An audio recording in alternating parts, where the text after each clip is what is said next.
آج کے سبق کا آخری حصہ ہے آیت نمبر 15۔ یہ آیت وضاحت کرتی ہے کہ وہ کیا معاملہ ہے، انسان کی فطرت میں وہ کیا چیز ہے، وہ کیسا شعور ہے جو اسے حق کی طرف بلند کرتا ہے۔ اس کے اندر ایک ایوولوشن لاتا ہے، ایک ارتقاء ہے، وہ درجہ بدرجہ آگے بڑھتا ہے، سمجھتا ہے۔ اور یہ خوبی اللہ کی طرف سے تو ہر انسان کی فطرت میں یہ رکھی گئی ہے۔ اب جو اس کو پہچان لیتا ہے وہ حق کو بھی پہچان لیتا ہے، جو اسے نظر انداز کرتا ہے وہ اس حق کو بھی نظر انداز کر دیتا ہے۔ اب وہ خوبی کیا ہے، وہ صفت کیا ہے، اور دیکھیے گا کہ کیسے کمال سے اس کو بیان کیا گیا ہے۔ اور پھر یہ بھی توجہ رکھیے گا کہ اس ساری گفتگو میں آپ کو کہیں عبادت نظر نہیں آئے گی۔ ہمارے ہاں جو ایک تاثر میں اکثر کہا کرتا ہوں نا کہ ہمارے لوگ کہتے ہیں کہ جی دین عبادات کا نام، عبادت وہ جو پرستش اور پوجا والی ہے، جو میں اکثر وضاحت کرتا ہوں کہ عبادت کا کامل مفہوم تو یہ ہے پرستش پوجا کے ساتھ برضا اور رغبت پوری اطاعت کرنا، ہر بات ماننا، یہ عبادت ہوتی ہے۔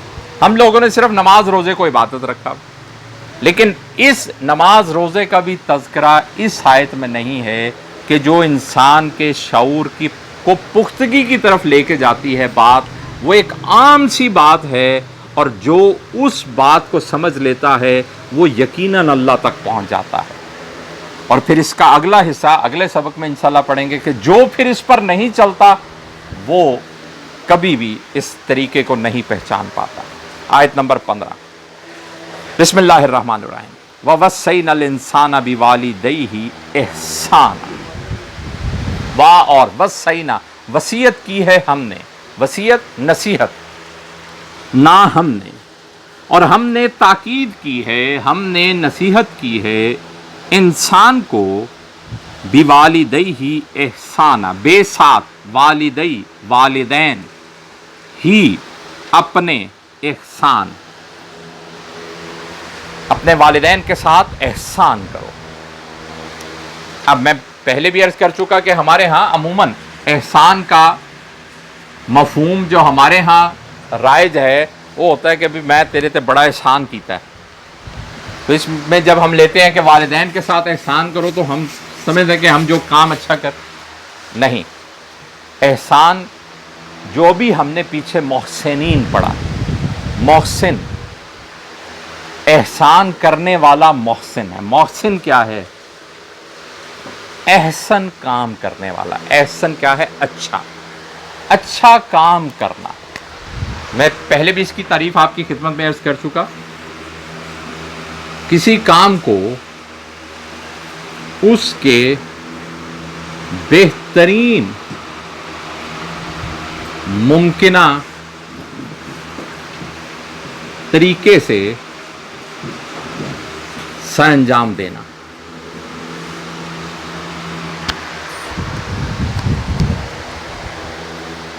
میں ایک اکثر جملہ عرض کیا کرتا ہوں کہ کام ہر بندہ کر لیتا ہے، اس کو اچھے طریقے سے کوئی کرتا ہے۔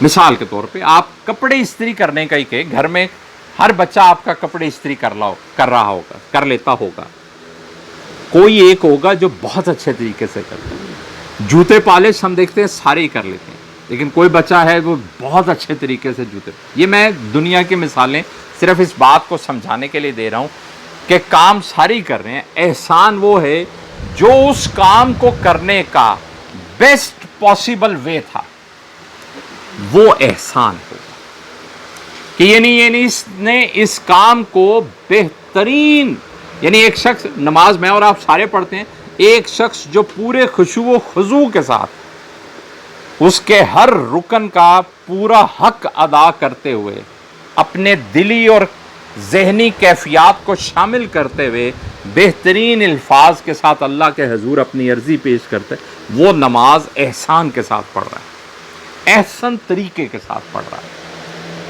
تو اللہ کہہ رہے ہیں کہ ہم نے انسان کو یہ نصیحت کی ہے کہ اپنے والدین کے ساتھ احسان کرو، بہترین ممکن انداز میں ان کے ساتھ سلوک کرنا ہے. جو سورہ بنی اسرائیل میں کیا کہا کہ ہم نے طے کر دیا ہے کہ اللہ کے ساتھ کسی کو شریک نہیں ٹھہرانا اور والدین کے ساتھ احسان کرنا. پھر یہ کہ ان دونوں میں سے کسی ایک کو یا دونوں کو بڑھاپے میں پاؤ تو اپنے بازو ان کے لیے کھول دو اور ان کو اف تک نہیں کہنا، اور کہنا ہے رب ارحمہما کما ربیانی صغیرا، کہ اے میرے رب ان دونوں پر ویسے ہی رحم کرنا جیسے میرے بچپن میں انہوں نے میرے پہ کیا. کہ میں بستر گیلا کر دیتا تھا تو مجھے خشک حصے پہ ڈال دیتے تھے، خود گیلے پہ رہے.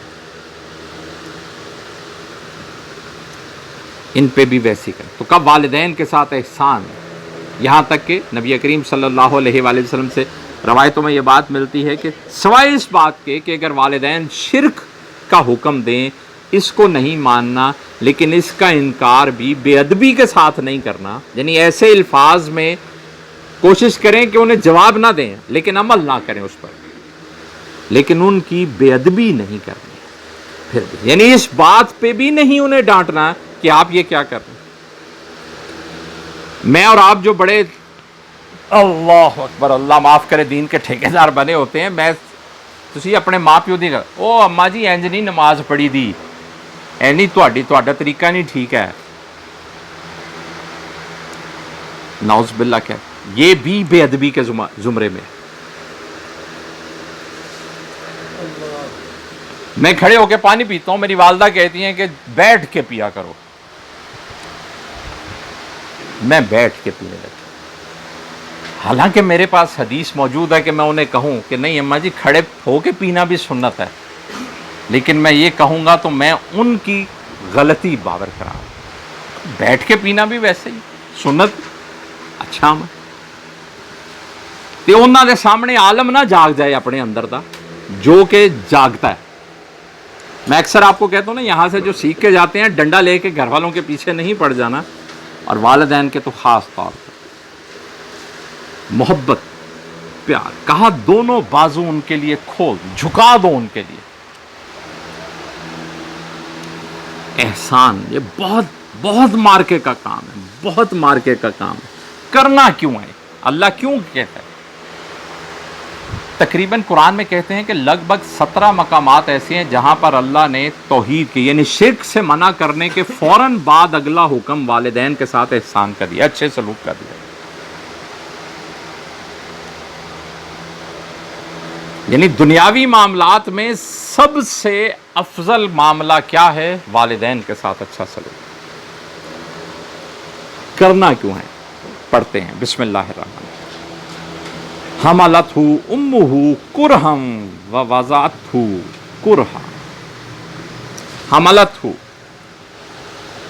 حمل اٹھایا، اس کا بوجھ اٹھایا اس نے. امہ اس کی ماں نے، کرہن تکلیف کی حالت میں، اس کا بوجھ اٹھایا ہے اپنے پیٹ میں حالت تکلیف میں. وضعتہ اور اس کو جنم دیا ہے. وضعت جنم دینا، پیدا کرنا. ہو اسے، کرہا تکلیف کے ساتھ. اس کی ماں نے تکلیف کی حالت میں اس کا بوجھ اٹھایا ہے اور تکلیف کی حالت میں اسے جنم دیا ہے. وَحَمْلُهُ وَفِصَالُهُ ثَلَاثُونَ شَهْرًا. اور حملہ اس کا بوجھ اٹھانا، اس کا حمل اٹھانا. وَفِصَالُهُ اور اس کا دودھ چھڑانا. فصال دودھ چھڑانا، ہو اس کا. 30 شہرا، 30 شہرا مہینے. یعنی اس کی ماں نے اس کا بوجھ اٹھایا، حمل اٹھایا، اس کو تکلیف کے ساتھ جنا، اور پھر 30 مہینے یہ کام ہوا، اس کا بوجھ اٹھانا اور اس کا دودھ چھڑانا، یعنی دودھ پلایا. اب یہاں پر کچھ لوگ کی بات ایسی ہے، پھر میں اکثر کہا کرتا ہوں کہ میں مسئلوں والا نہیں ہوں، لیکن اب یہاں پر جو بات ہے اس سے کچھ لوگوں نے استنباط کیا ہے، کچھ علماء نے، کہ دودھ پلانے کی مدت 30 ماہ ہے، جبکہ یہاں پر بات ہے کہ حمل اور دودھ چھڑانا ملا کے 30 مہینے، 2.5 سال نہیں بنتا دودھ پلانا، کیونکہ سورہ بقرہ میں یہ واضح ہے کہ دودھ پلانا ہے پورے 2 سال، وہاں پر یہ بات واضح ہے۔ پھر سورہ لقمان میں تذکرہ ہے کہ دودھ پلانا ہے 2 سال تک، یہاں پر ہے حمل اٹھانا اور دودھ پلانا ہے 30 مہینے، 2 سال میں 12 مہینے 24 مہینے، 6 مہینے ہوئے تو 30 ہے۔ تو علماء اس سے ایک رائے قائم کرتے ہیں کہ حمل کی، وضع حمل کی کم سے کم مدت 6 مہینے، یعنی اگر کوئی عورت 6 مہینے میں بچہ جنم دیتی ہے تو اسے جائز شمار کیا جائے گا، یہ کم سے کم مدت ہے اس آیت کے حکم کے تحت۔ یہ کم سے کم مدت بیان کی ہے، یعنی کوئی ماں کم سے کم مدت بھی اگر سہتی ہے نا یہ تکلیف، 6 ماہ تو سہتی ہے، 24 مہینے دودھ پلانے کی تکلیف سہتی ہے۔ یہاں پر مدت تکلیف سہنے کے معنوں میں بیان ہو رہی ہے، لیکن ہم چونکہ علم اور حکمت کی باتیں بھی ہیں اس قرآن کے اندر، تو ہم اس سے اگلی باتیں بھی سمجھتے ہیں کہ یہ بھی اس میں تفصیل ہمیں ملتی ہے۔ اور پھر ایک روایت ہے بڑی مشہور جو حضرت عثمان غنی رضی اللہ تعالیٰ اور حضرت علی رضی اللہ تعالیٰ سے روایت کی جاتی ہے کہ حضرت عثمان غنی رضی اللہ کے دور خلافت میں ایک ایسا معاملہ پیش آیا کہ ایک شخص یہ کیس لے کر آیا کہ میری بیوی میرے نکاح کے 6 ماہ بعد بچہ پیدا ہوا ہے، تو آپ رضی اللہ تعالیٰ عنہ نے رجم کا حکم جاری کر دیا۔ تو حضرت علی رضی اللہ تعالیٰ عنہ کو معلوم ہوا تو آپ نے کہا کہ قرآن میں حکم ہے کہ کم سے کم مدت 6، تو آپ نے پھر اس آیت کا ریفرنس دیا حضرت علی رضی اللہ عنہ، تو حضرت عثمان رضی اللہ عنہ تو آپ نے اس فیصلے سے رجوع کیا اور پھر یہ لگا۔ تو یہ اس اعتبار سے یہ علم اور حکمت ہے جو ہم یہاں سے اخذ کرتے ہیں۔ اصل فلسفہ جو اس آیت میں بیان ہو رہا ہے اب اس حصے میں، وہ بہرحال ماں کی تکلیف سہنے کی بات ہو رہی ہے کہ وہ جو اپنے بچے کے لیے ہر ماہ سہتی ہے 30 مہینے۔ اگلی بات، بسم اللہ الرحمن حتی اذا بالغ اشدہ و بالغ 40 سنہ، یہاں تک کہ حتی، یہاں تک کہ اذا جب بالغ وہ پہنچتا ہے، اشدہ اپنی پختگی کی عمر کو، اشدہ شدت، پختگی کی عمر، و بالغ اور وہ پہنچتا ہے 40 سنہ سال۔ اب اس میں پھر بات ہوئی ہے کہ وہ پختگی کی عمر کو پہنچتا ہے اور پہنچتا ہے 40 سال تک کی عمر کو۔ اب اس میں بھی 2 آراء ہیں، کچھ علماء کہتے ہیں کہ 40 سال کی عمر میں پختگی آتی ہے، جبکہ دوسری رائے یہ ہے کہ پختگی کی کوئی عمر نہیں ہے، ذہنی پختگی، یا پختگی سے مراد ذہنی پختگی ہے کہ یعنی بندہ سمجھدار ہو جائے۔ تو بہت سارے بچے ہیں جو 15 16 17 سال کی عمر میں ہی بڑی پختگی کی سوچ آ جاتی ہے، ان میں میچورٹی آ جاتی ہے، میچورٹی کی بات، مینٹل میچورٹی کی بات ہو رہی ہے۔ 40 اس کی میکسیمم حد ہے، یعنی جو بندہ 40 سال کی عمر میں بھی میچور نہیں ہوتا، اس کا مطلب ہے کہ اس کے بگاڑ میں کوئی کسر باقی نہیں۔ 40 میکسیمم لمٹ ہے، جیسے پیچھے 6 ماہ کم سے کم مدت تھی وضع حمل کی، تو یہاں پر پختگی کی عمر کی آخری حد بیان کر دی گئی ہے 40 سال، کہ یہاں تک کہ بندہ اپنے پختگی کی عمر کو پہنچتا ہے اور پہنچتا ہے 40 سال تک، یعنی یہ آخری حد ہے پختگی کی۔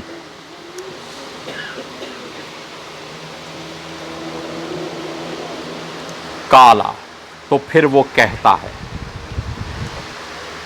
اب میں یہاں سے وضاحت کر دوں، پھر اگلی وہ کہتا کیا ہے وہ بات پھر کرتے ہیں۔ ایک بات کہا کہ والدین کے ساتھ احسان، یعنی بہترین رویہ۔ دوسری بات، ماں کی قربانیاں بیان کی گئی، باپ کا تذکرہ نہیں ہوا، کیوں؟ یہ سوال ہے آپ لوگوں کے لیے۔ تیسری بات کہ جب وہ پختگی کی عمر کو پہنچتا ہے، یعنی وہ جب میچور ہوتا ہے تو پھر وہ یہ کہتا ہے، اور اس میچورٹی کی لاسٹ لمٹ کیا ہے؟ 40 سال۔ یعنی اگر 40 سال تک اسے یہ بات سمجھ جانی چاہیے، جب یہ سمجھ آ جاتی ہے پھر وہ کیا کہتا ہے؟ اللہ سے کہتا ہے۔ اب آگے دعا ہے کہ پھر وہ اللہ سے دعا مانگتا ہے جب اسے پختگی آ جاتی ہے۔ میں اس دعا سے پہلے یہ وضاحت کر دوں کہ یہ پختگی آتی کیا ہے۔ جب پختگی آتی ہے، پختگی سے پہلے یہ بات سمجھنی ہے کہ جو ماں کے معاملات بتائے گئے، تو ایک فطری بات ہے کہ ہر بچہ اپنے بچپن میں اپنے ماں باپ کے ساتھ ایسا اٹیچ ہوتا ہے کہ اس بچے کے لیے کل کائنات اس کے والدین ہوتے ہیں۔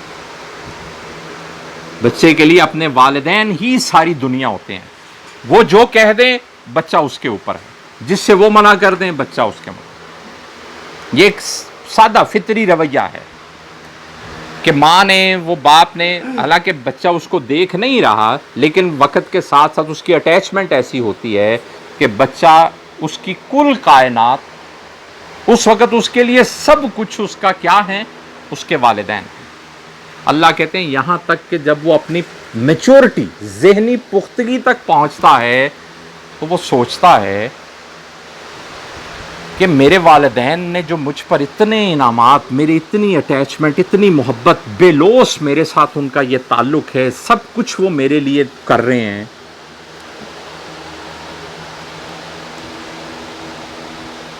پختگی اسے یہ سوچنے پہ مجبور کرتی ہے کہ اس والدین کو بھی تو کسی نے بنایا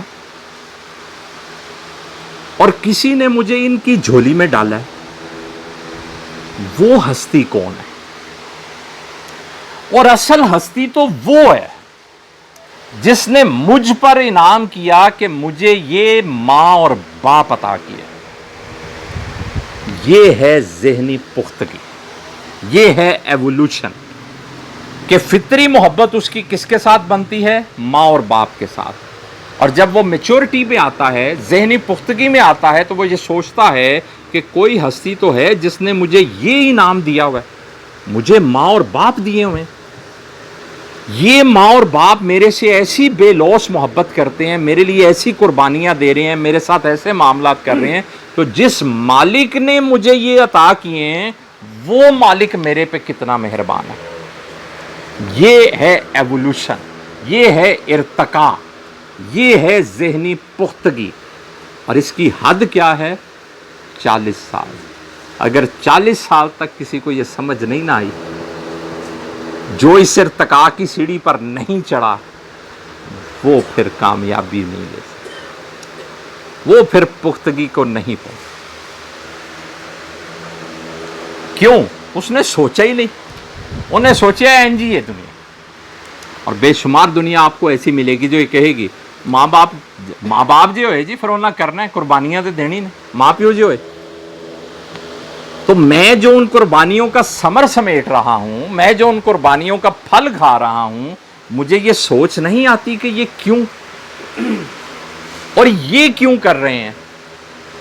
کسی نے ان کے دل میں رحم ڈالا ہے، کسی نے مجھ پر یہ مہربانی کی ہے کہ مجھے یہ دو عظیم نعمتیں عطا کی ہیں۔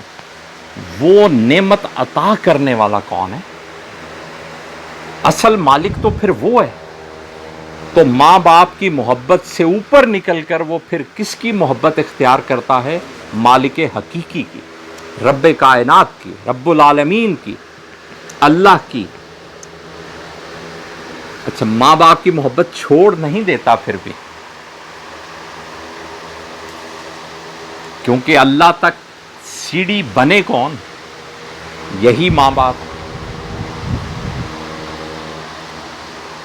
پھر وہ اللہ کا شکر ادا کرتا ہے کہ اللہ تو نے مجھے اور میرے والدین کو، اسی لیے اللہ نے پھر دعا سکھائی نا کہ اللہ کہا کہ رب ارحمہما کما ربیانی صغیرا، کہ کہا کرو کہ اے میرے رب میرے ان والدین پر ویسے رحم کرنا جیسے میرے بچپن میں انہوں نے مجھ پر کیا۔ رحم سے مراد محبت، رحمت۔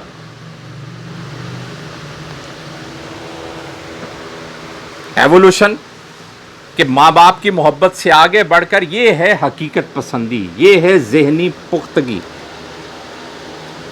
کہ بندہ سوچتا ہے کہ یہ بے لوث تعلق، یہ کیسی محبت، سب کچھ میرے لیے کیوں؟ اب میں اس سوال کا جواب بھی دے دوں کہ صرف والدہ کا تذکرہ قربانیوں کا کیوں ہوا، والد کی قربانی کا کیوں نہیں ہوا؟ والدہ کی قربانیاں اس دور میں ہیں جب بچے کو نظر نہیں آ رہا ہوتا میرے لیے یہ قربانیاں دی جا رہی ہیں، جبکہ والد کی قربانیاں اگلے سارے عمر میں نظر آ رہی ہوتی ہیں۔ والد صبح کام پہ گیا ہے، شام کو تھکا رہا ہے، پھل لے کے آیا، فروٹ لے کے آیا، گھر کا راشن پورا کر رہا ہے، کوئی کام ہے بچے کا، بچے کو لے کے جا رہا ہے، یہ بچے کو نظر آ رہا ہوتا ہے جو والد کر رہا ہوتا ہے۔ والدہ کے یہ جو 30 مہینے ہیں یہ کسی بچے کو نظر نہیں آتے اور کسی کو یاد بھی نہیں ہوتے۔ آپ میں سے یہاں کسی کو بیٹھے یاد نہیں ہوگا کہ وہ 30 مہینے کیا تھے، اس کے بعد کی یادیں ضرور موجود ہوں گی۔ تو وہ یادیں جو نہیں ذہن میں موجود وہ اللہ نے یاد کروا دی، اس سے اگلی سب کو یاد ہے۔ تو کہا کہ وہ یادیں وہ توجہ دلاتی ہیں کہ یہ مجھ پر ایسے مہربان ہیں، تو جس مالک نے یہ 2 نعمتیں مجھے دی ہیں وہ کون ہے، وہ مہربان کون ہے؟ بندہ پھر اس کی تلاش میں نکلتا ہے، پھر اس کا شکر ادا کرتا ہے اور کہتا ہے اب ان والدین کی نافرمانی کو کرتے، ایسی محبت کرنے والے، اور جو ایسی بے لوث محبت کرنے والے کی نافرمانی کرے گا وہ مالک کی بھی تابع فرمانی نہیں کر سکتا۔ جو ان کی تابع فرمانی کرے گا وہ ایوولوشن اختیار کرے گا، وہ ارتقا، وہ اوپر چڑھے گا کہ اسے مالک حقیقی کی محبت سمجھ میں آئے گی، اور مالک کی حقیقی کی محبت اختیار کر کے وہ والدین کے لیے اور نرم دل اور محبت کرنے والا بن جائے گا کہ یہ ہیں وہ راستے جن کے ذریعے میں اللہ تک پہنچا۔ اللہ تک پہنچ کے راستے کو ٹھوکر تو نہیں مار دینی، سیڑھی کو نیچے تو نہیں پھینک دینا، منو سیڑھی لوڑ کوئی نہیں، اس کی قدر وہیں پر موجود۔ یہی وہ قدر ہے جو استاد کی ہوتی ہے کہ یہ وہ استاد ہے جس نے مجھے علم کی سیڑھی پر ہاتھ پکڑ کر چڑھایا اور مجھے یہ باتیں اختیار کی۔ ہمارے ہاں آپ کو ایسے بھی بہت سارے رویے مل جائیں گے کہ کہیں گے جناب وہ استاد وہ ایڈی کیڑی گل ہے، وہ کام سی پڑھانا، انہیں پڑھا دیتا، ان کے اسی غلام ہو جائیے وہ، یہ بھی رویے آپ کو ملیں گے۔ میں کہا ٹھیک ہے اس کا کام تھا پڑھانا، پڑھا دیا اس نے۔ بھئی مالک تک پہنچ کر جس راستے سے آئے ہیں، جس سیڑھی سے آئے ہیں، اس کی قدر رہے گی تو مالک سے اٹیچمنٹ بھی رہے گی۔ اور جب یہ سمجھ آ جاتی ہے تو اللہ کہتے ہیں پھر بندہ شکر کے کلمے پڑھتا ہے، پھر وہ اللہ کے حضور ہاتھ پھیلاتا ہے اور کیا دعا مانگتا ہے۔ اب وہ دعا پڑھیے اور لطف لیجئے، کیسے کمال کے الفاظ ہیں۔ بسم اللہ الرحمن الرحیم۔ کالا، وہ پھر کہتا ہے، یہ پختگی اختیار کر کے، یہ ایوولوشن والدین کی محبت سے آگے بڑھ کر مالک حقیقی کی محبت اختیار کرتا ہے، اور پھر کہتا ہے ربی اوزعنی، اے میرے رب مجھے سنبھال لے۔ ہم لوگ اس کا ترجمہ کرتے ہیں مجھے توفیق عطا کر۔ اوزی کا مطلب دراصل یہ ہوتا ہے مجھے روک لے، مجھے تھام لے، مجھے سنبھال لے۔ یعنی اے اللہ آج سے پہلے تو میں عیش و آرام میں گھرا ہوا تھا، حق سے بھٹکا ہوا تھا، اے میرے رب اب مجھے سمجھ آ گئی ہے، اب مجھے تھام لینا، اے اللہ مجھے سنبھال لینا، مجھے توفیق دینا۔ ان اشکرا، ان کے اشکرا، میں شکر کروں، نعمتا کا، آپ کی نعمت کا، آپ کے انعام کا، اللہ تی، جو کہ انعمتا، آپ نے انعام کیا،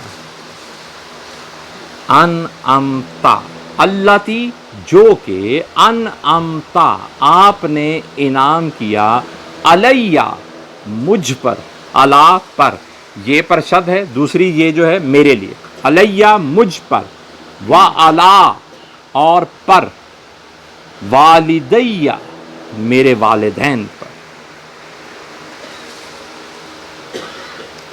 اے میرے رب مجھے توفیق دے کہ میں شکر ادا کروں آپ کا، آپ کے اس انعام کا جو آپ نے مجھ پر کیا، میرے والدین پر کیا۔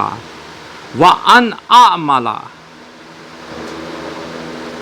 اور یہ کہ، اور اس بات کی توفیق دینا، ان کے اعمل، میں عمل کروں، صالحاً، صالح، ترضاہ،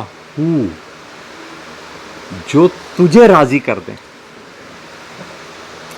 پتہ ہے میں اکثر آپ کو اعمال صالحہ کی جب تعریف بتاتا ہوں تو ورز کرتا ہوں نا کہ وہ عمل جو اللہ کو راضی کرنے کے لیے کیا جائے، جو نبی کریم صلی اللہ علیہ وآلہ وسلم کی تعلیمات پر عمل کرتے ہوئے کیا جائے، وہ عمل، میں نے پچھلی دفعہ بھی یہ بات عرض کی تھی نا اعمال صالحہ کی، کہ وہ جو میں سمجھتا ہوں نیک عمل ہیں وہ نیک عمل نہیں ہیں۔ وہاں بہت سارے لوگ ہیں جو اپنی طرف سے اپنے ذوم میں وہ نیکی کا کام کر رہے ہیں۔ نیکی وہ ہے جو اللہ کو راضی کر دے، اور اس کی توفیق بھی اللہ سے مانگی جا رہی ہے، اللہ سے مانگنی ہے کہ اللہ میں کدھر ایسے چکر اس نہ پہ جا کہ میں آپ ہی سمجھنے لگ پاواں کہ میں چنگے کام پہ کرنا ہے بھی چنگا ہے بھی چنگا ہے۔ اللہ منو توفیق دیں کہ میں وہی چنگے کام کراں جہدے نال اللہ تسی راضی ہو جائے۔ وَأَنْ أَعْمَلَ صَالِحًا تَرْضَاهُ وَأَصْلِحْ لِي، اور اصلح، اصلاح کرنا، لی، میرے لیے، اور اصلاح کرنا میرے لیے، فی ذریتی، میری اولاد میں سے، یعنی میری اولاد، میری نسل کی تربیت کرنا، ان کی اصلاح کرنا اللہ میرے لیے، یعنی ہم میرے واسطے بھی خیر بنن۔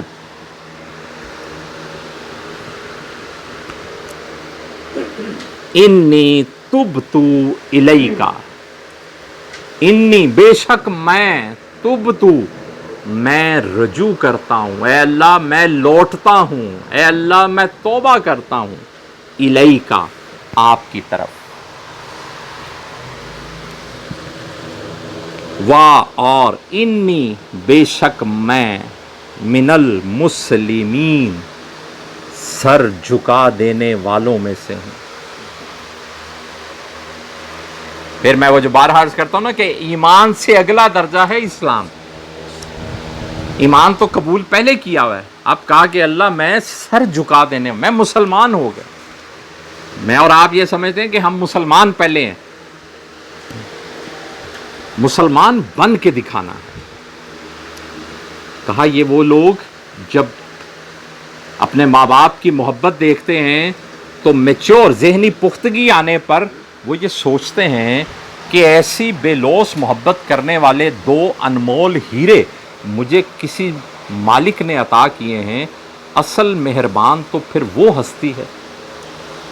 پھر وہ اس ہستی کے آگے جھکتا ہے اور یہ کہتا ہے ربی اوزعنی ان اشکر نعمتک التی انعمت علی وعلی والدی وان اعمل صالحا ترضاہ واصلح لی فی ذریتی انی تبت الیک وانی من المسلمین۔ آمین ثم آمین۔ اللہ اکبر کبیرہ والحمد للہ کثیرہ، سبحان اللہ، الحمد للہ رب العالمین کثیرہ علی کل حال۔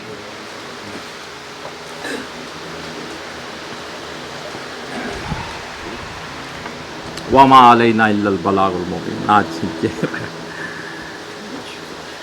آج کے سبق کے اعتبار سے کوئی بات، سوال، خیال، رائے؟